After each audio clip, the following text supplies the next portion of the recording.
आज हम आपसे जम्मू के बारे में, खासकर जम्मू प्रोविंस के बारे में मैं बात करना चाहती हूँ। जैसा कि आप जानते हैं कि जम्मू कश्मीर लद्दाख एक ऐसी स्टेट जिसको उस वक्त के महाराजा ने जब मुल्क के हवाले किया तो ये एक स्टेट कॉन्टिनेंट के बराबर थी।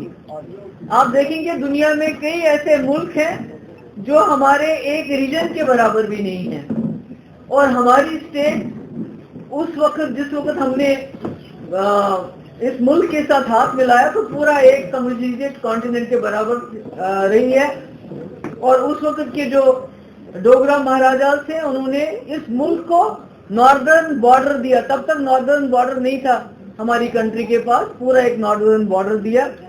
मगर बदकिस्मती अब ये है कि हमारी जो स्टेट है जम्मू कश्मीर लद्दाख, उसको डाउनग्रेड करके उसके टुकड़े कर दिए गए। जम्मू को, कश्मीर को, लद्दाख को बिल्कुल अलग अलग डाल दिया। और जम्मू, खासकर जम्मू जो which has been a melting pot, अलग अलग मजहब, अलग अलग जो एथनिसिटीज हैं, कल्चर्स हैं, उसका गहवारा रहा है जम्मू।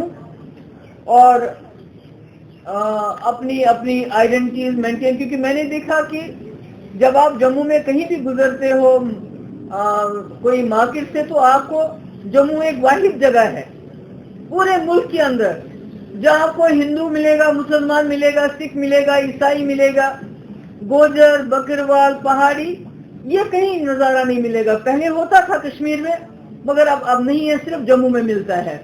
और कहीं ना कहीं इसको अटैक करने की कोशिश की जा रही है। अभी अगर जम्मू के लोग कश्मीर के साथ मिल के एक आवाज में बात नहीं करेंगे तो खतरा ये है कि मिट जाएंगे, हम बिल्कुल मिट जाएंगे, हमारे पास कुछ नहीं रहेगा। तो आज मैं पिछले 2-4 दिन से जम्मू में भी हूँ। इससे पहले मैंने राजौरी, पुंछ वगैरह का दौरा किया और मैंने देखा कि सबसे बड़ी जो प्रॉब्लम इस वक्त फेस कर रही है वो अनएम्प्लॉयमेंट की है। और आपको भी शायद मालूम होगा कि जो लेटेस्ट सर्वे आया है, जैसे कहते थे 370 बहुत बड़ी रुकावट है, 370 खत्म होगा तो यहाँ दूध की नदियां बहेंगी, लोगों को यहाँ इतनी इन्वेस्टमेंट होगी कि बेरोजगारी खत्म हो जाएगी। मगर आपको ये जान के ताज्जुब होगा कि इस वक्त पूरे मुल्क में सबसे ज्यादा जो अनएम्प्लॉयमेंट रेट है वो जम्मू कश्मीर में है। दैट इज ऑलमोस्ट 18%, यानी 2 डिजिट्स में हमारी अनएम्प्लॉयमेंट चली गई है। इसी तरह जो काम थे तरक्की के, जो यहाँ इंडस्ट्री पहले होती थी, तो उसमें स्टेट गवर्नमेंट का ये होता था कि जो यहाँ के लोग हैं उनकी तादाद बाहर के लोगों से ज्यादा हो।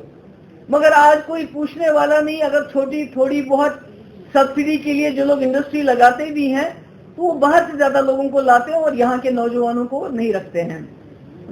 इसके अलावा जब हम देखते हैं कि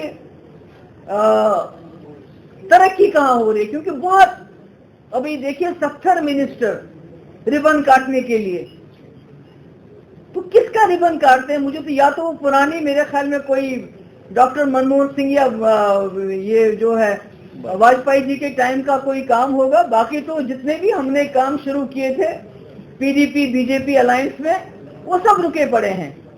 चाहे वो मिनी सेक्रेटरीज हो, चाहे वो रोड्स हो, चाहे वो कोई दूसरा काम हो।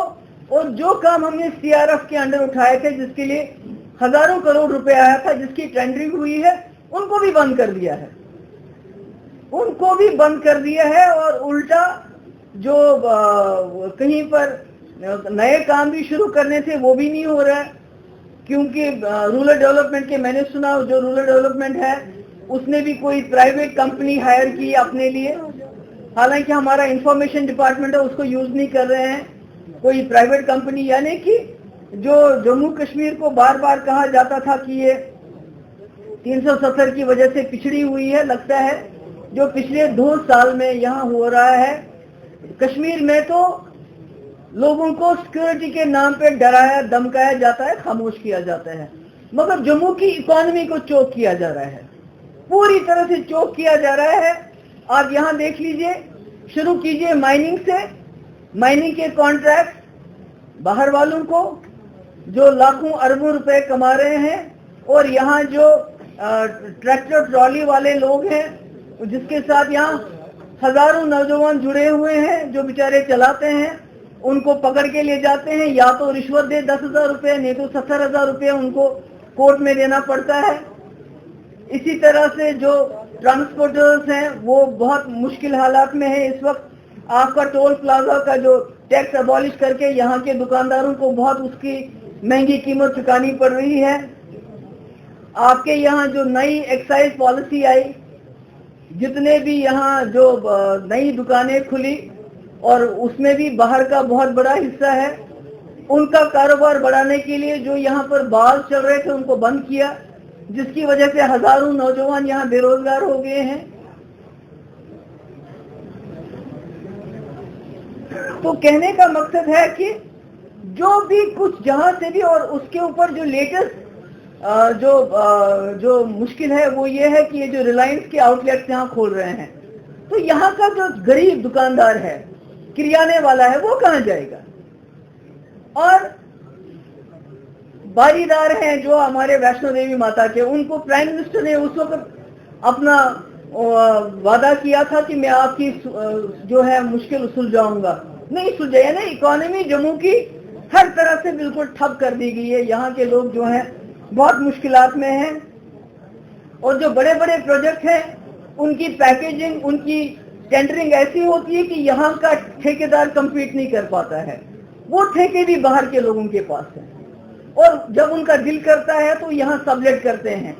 तो कहने का मकसद ये है कि ये जो कह रहे थे कि जम्मू कश्मीर को इंटीग्रेट करेंगे, यहाँ दूध की नदियां बहेंगी, यहाँ बेरोजगारों को रोजगार मिलेगा, उल्टा जो हमारी सरकारी नौकरियां उसमें भी वो भी हमारी जा रही हैं। तो कहने का ये मकसद है मेरा कि ये जो कहा जा रहा है इंटीग्रेशन तो नहीं हो सकी, क्योंकि आपने देखा कश्मीर में हालात दिन ब दिन बद से बदतर होते जा रहे हैं। ये कह रहे थे मिलिटेंसी कम हो गई, मिलिटेंसी बढ़ रही है, क्योंकि ये लोगों को दिन ब दिन ज्यादा एलिनेट कर रहे हैं। तो इंटीग्रेशन नहीं हो रही है, बल्कि जम्मू कश्मीर की इकोनॉमी को इतना ध्वस्त किया जा रहा है, इतना डिस्ट्रॉय किया जा रहा है कि आप ऑटोमेटिकली डिपेंडेंट हो जाएंगे दूसरे स्टेट्स पे, चाहे वो पंजाब हो चाहे हरियाणा हो। आपकी अपनी जो इकोनॉमिक इंडिपेंडेंस है, जो आपकी अपनी इकोनॉमी चलती थी जम्मू और कश्मीर के बीच में, क्योंकि दरबार मुंह वही कह रहे हैं बंद करेंगे, जो जम्मू और कश्मीर की इकोनॉमी इंटीग्रेटेड थी, मिलके चलती थी, उसको भी तकरीबन बंद किया जा रहा है। और जो बाहर से आउटलेट्स आएंगे उससे यहाँ नुकसान होगा। मुझे खुशी है कि हमारे वाइस प्रेसिडेंट साहब ने ऐलान कर दिया कि यहाँ जो बंद की कल कॉल है उसका हम सपोर्ट करेंगे। मैं समझती हूँ कि एक इशारा होना चाहिए जम्मू के लिए और कश्मीर के लोगों के लिए कि अगर हम मिल के चलेंगे तो जो बर्बादी, जो जुल्म दिल्ली वाले करना चाहते हैं, जो जम्मू कश्मीर को वो एक एक्सपेरिमेंट लेबोरेटरी की तरह इस्तेमाल करना चाहते हैं, आज यहाँ शुरू करेंगे, कल दूसरे स्टेट्स में वो यही आजमाएंगे। तो ये एक लेबोरेटरी बन गया, तो इसको हम रोक सकते हैं अगर हम सब इकट्ठे हो जाएं। इसी तरह कश्मीरी पंडित आज कई रोज से वो हड़ताल पे हैं, प्रोटेस्ट पे हैं, कोई सुनता नहीं है। उनके रिलीफ का मामला, 1 महीने से उनको रिलीफ नहीं मिला। इसी तरह जगह जगह पे ट्राइबल्स जो जमीनें खाली करवा रहे हैं, एक तरफ से कहते हैं हमने फॉरेस्ट एक्ट लाया, दूसरी तरफ से जिनको 60-70 साल भी हो गए हैं, मकान बने हुए, उनको खदेड़ रहे हैं। तो समझ नहीं आता कि इनका मकसद क्या, ये करना क्या चाहते हैं असल में, ये इस रियासत में आखिरकार करना क्या चाहते हैं। इनके पास लगता है कि कोई जो एक पॉलिसी, एक विजन होता था, चाहे जवाहरलाल नेहरू साहब की बात करें या वाजपेयी जी की बात करें, उनका एक क्लियर विजन था कि हमने क्या करना है, पॉलिटिकली क्या करना है जम्मू कश्मीर के साथ, इकोनॉमिकली क्या करना है और इमोशनली क्या करना है।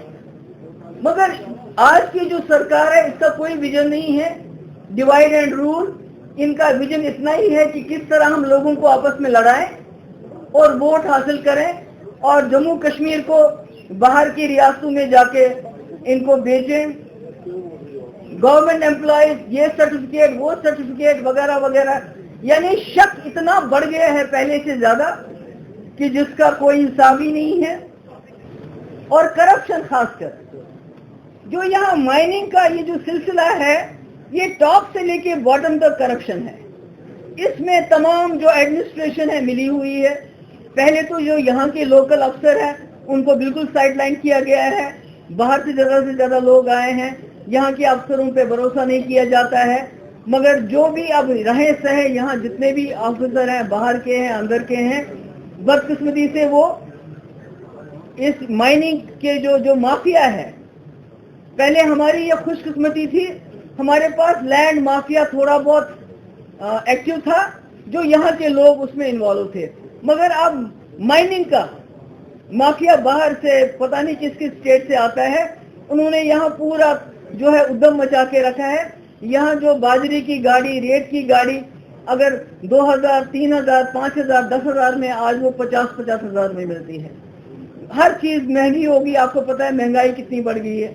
मगर मुझे समझ नहीं आता है, अगर हम इतना सेस देते हैं, पेट्रोल का इतना पैसा देते हैं जो कि इंटरनेशनल मार्केट से 50% से भी ज्यादा है। किसी भी कंट्री में इतना फर्क नहीं है इंटरनेशनल मार्केट में की कीमत में और उस कंट्री की जितना हमारी कंट्री में है। तो ये पैसा जाता कहाँ है? हमने जीएसटी का कंपनसेशन हमें मिला, वो जेके बैंक से उधार लेके दिया गया। हमें मिलना तो दिल्ली से था। कोई सड़क बनानी है, पहले सीआरएफ में बनती थी, अब कोई और एजेंसी हमें लोन देती है। यानी हमारी आने वाली पीढ़ियां जो है दिन ब दिन वो कर्जदार बनती जा रही है। अगर हम इतना सेस देते हैं पेट्रोल पे, डीजल पे, तो हमारा पैसा, हमारा हिस्सा हमारी सड़कों पे क्यों नहीं लगाया जाता है? तो ये कुछ बातें थी जो मैं आपसे करना चाहती थी। और मेरे ख्याल में तकरीबन हमने जो भी मुझे जम्मू में इन दिनों लोग मिले थे और उनसे बात हुई थी, वो चाहते थे कि हम उनके सारे मसले जो भी हैं उसको उजागर करें।